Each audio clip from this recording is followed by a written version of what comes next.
DeSantis's book signing event that was interrupted by the MAGA movement was for his new book, The Courage to Be Free, which he totally wrote. He wrote it. He sat down and he typed it out himself. It's his words and his thoughts, I'm sure of it. But I'm also sure that apparently he didn't do a great job because reviews of it are scathing. According to Jennifer Zalai of the New York Times, as governor of Florida, Ron DeSantis has been casting himself as a Trump-like pugilist. But the overall sense you get from reading his new memoir is that of the mechanical tryhard, someone who has expended a lot of effort studying which way the wind is blowing in the Republican Party and is learning how to comport himself accordingly. That is obviously what he is. Back when Paul Ryan was on top, he wanted to be a Paul Ryan. Then once the Republican Party moved towards Trump and conspiracy theories and just outright hatred, he's just doing that nonstop. He doesn't have a spine, he doesn't have a core, he's whatever he thinks you want him to be. She goes on to say, peppering The Courage to Be Free with frequent eruptions about the legacy media and runaway wokeness. But all the culture war Mad Libs can't distract from the dull coldness at this book's core. Even the title with its awkward feint at boldness while clinging to the safety of cliché. It is the most cliché title I've ever seen in a book. And I've come up with some cliché titles of my own, by the way, so I know.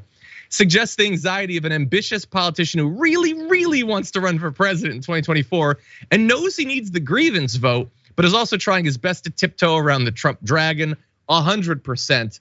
And finally, for the most part, The Courage to Be Free is courageously free of anything that resembles charisma or a discernible sense of humor. That's consistent for Ron DeSantis.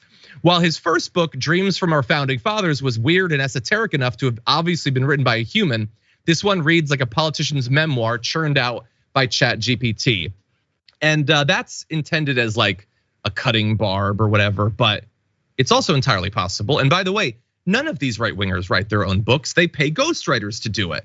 They also know that the books don't have to be any good, so why wouldn't they just start having ChatGPT produce these things? There's no original thought, there's no charisma, there's no humor. It just needs to be roughly the right thickness for a book, and some right-wing think tank will buy 30,000 copies to make them a New York Times best-selling author, and then they'll end up in dumpsters and stuff like that. Why should a human be involved in any part of that process?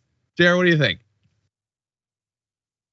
I'd love for any of these folks that support these candidates to tell me if they've read the book. I mean, they'll say they've read it, but I would love for them to prove that they've read these books. That's not the purpose of it. I'm glad you brought that up, because the book has to be the thing that leads into you running for president. If someone releases a book within a year of a presidential election, yes, they're running for president, or at least they're trying to.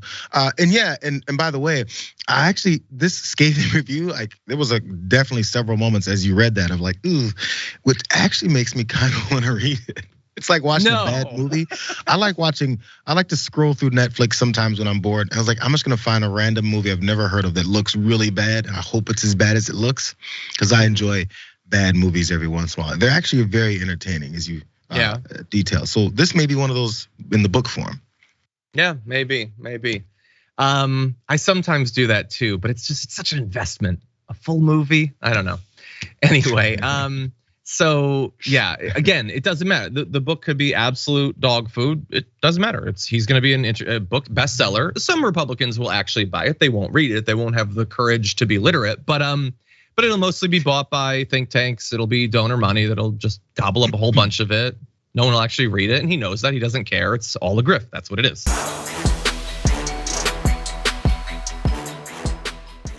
Check out the Damage Report podcast each day, wherever you get your podcasts, whether Pocket Casts or Stitcher or iTunes.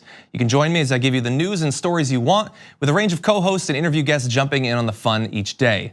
Again, that's the Damage Report, wherever you get your podcasts. And if you get them at iTunes, don't forget to rate and review. Sometimes I'll read them live on the show.